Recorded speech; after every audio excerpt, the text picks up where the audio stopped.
Aloha, aloha guys. I'm going to be using these are tough bubbles. They're not fragile. They won't break up like most of them will. These are called tough bubbles. So I'm going to make a rattler. I'm going to modify this and make a rattler out of it. So what we're going to do is I already pre-made this one from last night. I filled it with .177 size BBs that kids use for BB guns. That's the rattling noise, you know. And when you open it up, you always push on the small end going up, right? See, and that will allow you to put water into this. Normally you put water into this, push the fat end up, and it seals. Now the correct way of setting this up, you get your line, always put it through the skinny end. And I'll show you. Oh, the wind took it away. You always put it to the skinny end. I'll show you why you always put it to the skinny end. There is a reason for it, okay? Okay. Go to skinny end. And this wind isn't helping. It keeps blowing the line back out.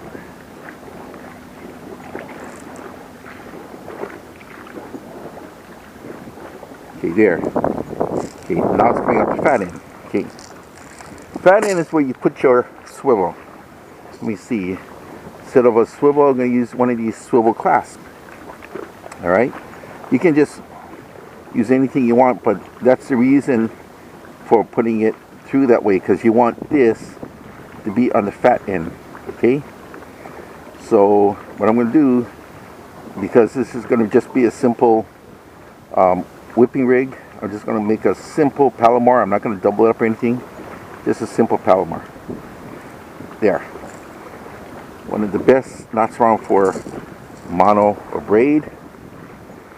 Cut off the excess. Okay. Always keep extra bags in my utility cart for garbage bags. Throw that away at the end of the day. Right. I'll show you what I have now.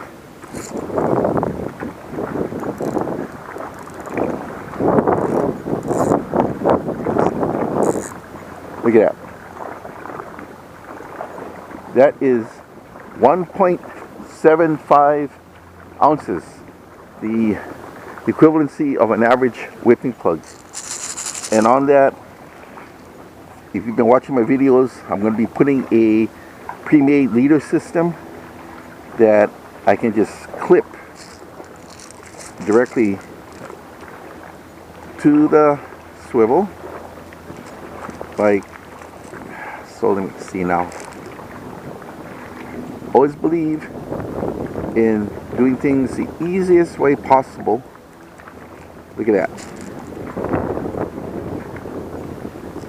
Okay, that's it. That's all ready to go. We'll give this a try.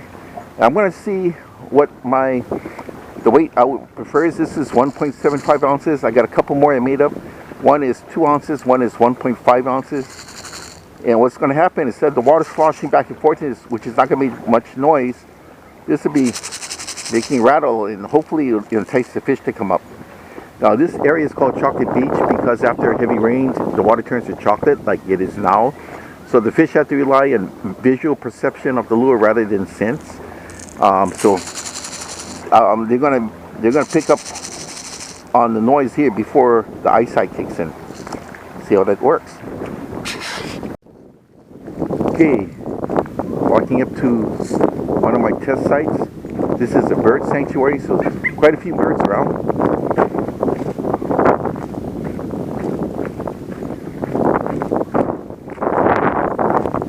Just a little ways down from my casting setups, so in case I hear the bell going off, I can make a mad dash. So if you've been watching my videos, you'll see that everything is made up ahead of time. It's all ready to go, so you don't have to make these on the spot. You just set up and go. I like that. This is 1.75 ounces, I'm not sure what weight I'm going to need. I made a couple. I made one that's also 2 and another one that's 1.5. So we're going to try the 1.75 first. See how that works.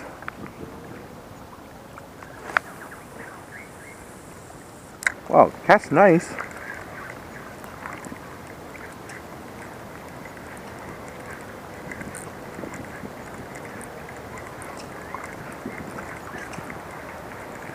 I can hear the beads in there. Not bad.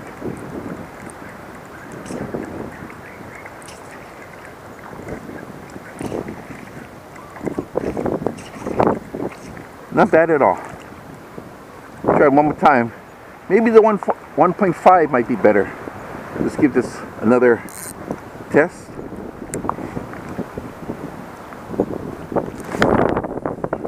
Woo!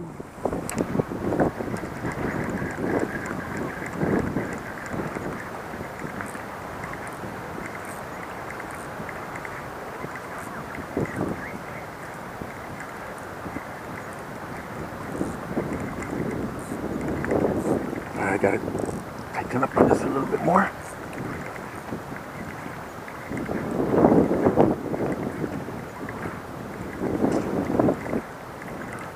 Yeah, I think maybe the 1.5 might be better.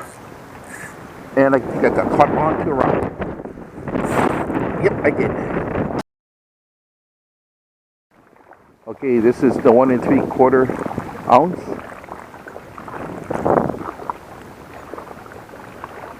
And as you can see, it just barely stays on the surface. It's pretty much neutral.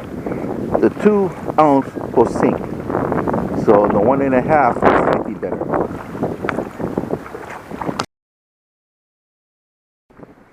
Okay, in summary, I found for me, at least with this setup, the Daiwa 10-foot Daiwa Coastal 10-footer with the Sparrows 6,000, the 1.5 ounces of BBs worked perfect. The 1 3/4 was a little bit too much on the heavy side, and I did find out that it is not a watertight seal, obviously. So if you find out what works best for you, you probably need to put sealant or super glue around the edges once you get it sealed. But see how the water's collecting there? I can just get rid of it right now by simply just pop the plug and let the water come out. That's all you have to do for now. But since it's salt water, it's not going to last that long without corroding in there. But freshwater people don't have to worry about that. So I'm going to go home, seal this off probably with super glue, make it a permanent seal. And you have to remember, if you do that, you're stuck using this. So it's up to you. You're going to have a couple set aside for each favorite setup you have. But since I'll be plugging and whipping mostly with this for the heavier stuff, I'm going to seal up a couple. Alrighty? Thank you. Okay, first experiment was with the 1.75 and 1 3/4 ounce rattler. It was fairly neutral, but very slightly on the negative side. So it's very shallow water. It was a little bit too heavy. This is a 1.5 ounce. See what this would do. That's nice.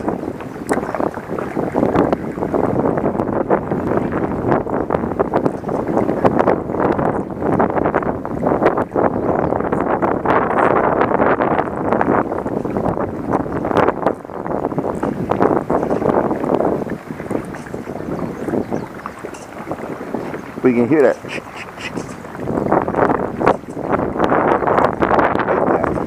Actually, that's not bad. I like that. The rattling.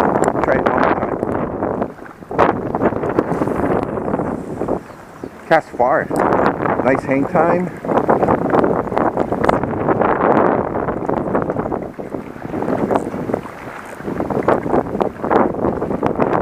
I like that.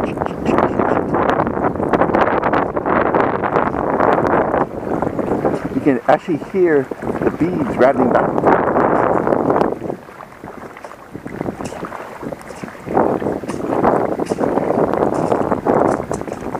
Very nice. So for my Sparrow 6,000, On a 10-foot Daiwa intercoastal, the 1.5 ounces of beads is perfect. Also, I had to shorten up the leader on it by a foot. That should help keep it off the bottom in shallow water.